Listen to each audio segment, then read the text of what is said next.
விட்டேன். உங்கள் கேள்வி, இந்த கர்ம வினைகள் யாவும் காரண தேகத்தில் தானே உள்ளது, அல்லது சூட்சும சரீரத்தில் உள்ளதா என கேட்டிருந்தீர் இல்லையா?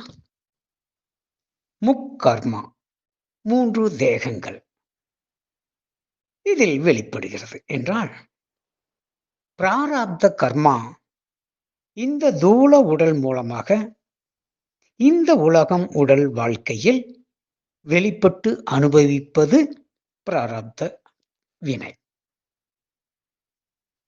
இந்த பிராரப்த வினையை அனுபவிக்கும் பொழுதே அதனால் உண்டாகும் பாவ புண்ணிய வினைகள் புதிதாக ஏற்படுகின்ற செயல்பாடுகளின் வழியாக வெளிப்படும் வினைகள் ஆகாமிய வினை என கூறப்படுகிறது.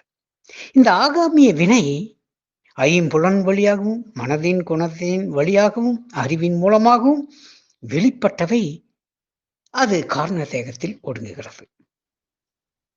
அது அடுத்தடுத்த பிறவிகளுக்கு வித்தாகிறது. இப்ப தூல தேகத்தில் செய்கின்ற அனுபவிப்பது பிராரப்த வினை. அது காரண தேகத்திலிருந்து சூட்சும தேகமாகிய மனோதேகத்தில் வெளிப்பட்டு அது எண்ணமாக, சொல்லாக, செயலாக முடிவடைந்து மீண்டும் காரண தேகத்தில் ஒடுங்குகிறது. இந்த பிறவிக்கு தேவையானதை அனுபவிப்பது பிராரப்த வினை. அதில் செயல்படும் பொழுது வெளிப்படுகின்றது ஆகாமிய வினை. ஆனால் பல ஜென்ம விவித வித்து பல்லாயிரம் பிறவிகளில் செய்து வந்த வினைகளின் ஒட்டுமொத்த தொகுப்பு என்பது காரண தேகத்தில் இருக்கிறது. அது சஞ்சித கர்மா. அப்போ காரண தேகத்தில் இருப்பது சஞ்சித வினையும், இந்த பிராரப்தத்தை அனுபவிக்கும் பொழுது ஏற்படுகின்ற ஆகாமிய வினையும் காரண தேகத்தில் சேருகிறது. அப்படியானால் பிராரப்த வினை என்பது அந்த காரண தேகத்திலிருந்து எடுத்துக்கொண்டு உடலாக மலர்ந்த இந்த உலகமாக வெளிப்பட்ட இதில் அனுபவிக்க தூண்டுகின்ற செயல்பாடுகள். இது உண்மையில் சூட்சும சரீரத்தில் வந்து நிற்பது, அதிலிருந்து வெளிப்பட்டு கொண்டே இருப்பது.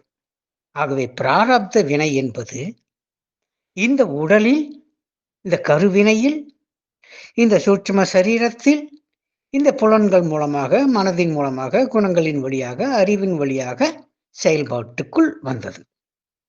மீண்டும் கூறுகிறேன், பிராரப்த வினை மனதில் எனும் சூட்சுமத்தில், சூட்சும தேகத்தில் நிறைந்துள்ளது.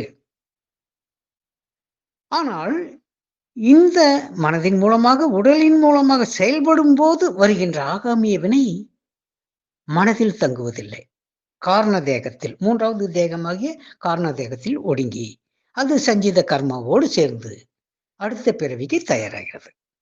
அப்படியானால் இந்த பிறவியில் அனுபவிக்கும் அனுபவங்கள் அது சூட்சும தேகமாகிய மனோதேகத்திலிருந்து வெளிப்படுபவை. அது பிராரப்த கர்மா. இதனை தெளிவாக புரிந்து கொண்டாலே உங்கள் கேள்விக்கான பதில்கள் வருகிறது. மீண்டும் கூறுகிறேன், இந்த உடல் மூலமாக மனதின் வழியாக வரும் எண்ணங்கள், சிந்தனைகள் அது சொல்லாக, செயலாக மாறி பிராரப்த வினையை அனுபவிக்க செய்கிறது என்றால், இந்த பிராரப்த வினை சூட்சும தேகமாகிய மனதில் உள்ளது. ஆனால் இந்த பிராரப்த வினை என்பது ஏற்கனவே உள்ள சஞ்சித கர்மாவின் ஒரு சிறு பகுதி தானே. மீதமுள்ள சஞ்சித கர்மா காரண தேகத்தில் உள்ளது. இப்பொழுது செய்யும் செயல்பாட்டின் ஆகாமிய வினையும் இந்த காரண தேகத்தில் ஒடுங்குகிறது.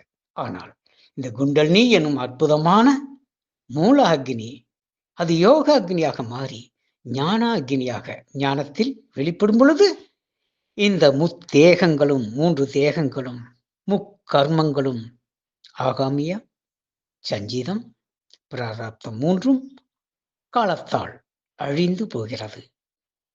ஆகவே இந்த 3 தேகங்களும் முக்கர்மங்களும் அழிவதற்கு இந்த குண்டலினியை அனுதினமும் காலை மாலை சகசிராரத்தில் செலுத்தி தன்னிலையில் தானாக இருக்கும் பொழுது அது யோக அக்னி என்பது ஞான அக்னியாக மலர்கிறது. ஓர் எளிமையான விளக்கம் கூறட்டுமா? இந்த காரண தேகத்தில் மறைந்து நிற்கும் கர்ம வினைகள் நேரடியாக இந்த தூள தேகத்திற்கு வர இயலாது. அது சூட்சும தேகம் எனும் மனோ சம்ஸ்காரத்தின் வழியாக வெளிப்படுகிறது. அதாவது காரண தேகத்திலிருந்து வெளிப்பட்ட கர்மா மனதிற்குள் வந்து மனதிலிருந்து தேகத்தில், அதாவது மனதில் எண்ணமாக, சிந்தனையாக வெளிப்பட்டு அது இந்த தூல தேகத்தின் மூலமாக சொல்லாக, செயலாக வந்து வினைகளை தந்து மீண்டும் அந்த வினை பதிவுகள் திரும்ப மனதிற்குள் சென்று மனதில் இருந்தவாறு காரண தேகத்தில் ஒடுங்குகிறது. அப்படியானால் இந்த கர்ம வினைகள் வெளிப்படுவதற்கு மனம் ஒரு சூட்சும ஊடகம்.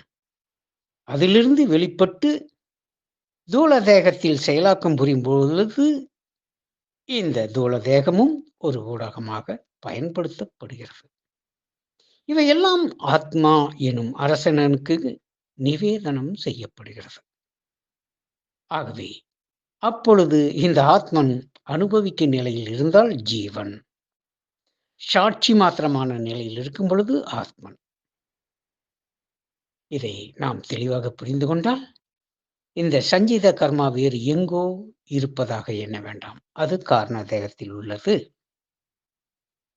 அதிலேயே அனுபவிக்க எடுத்துக்கொண்டதுதான் பிராரப்த கர்மாவாக இருக்கிறது.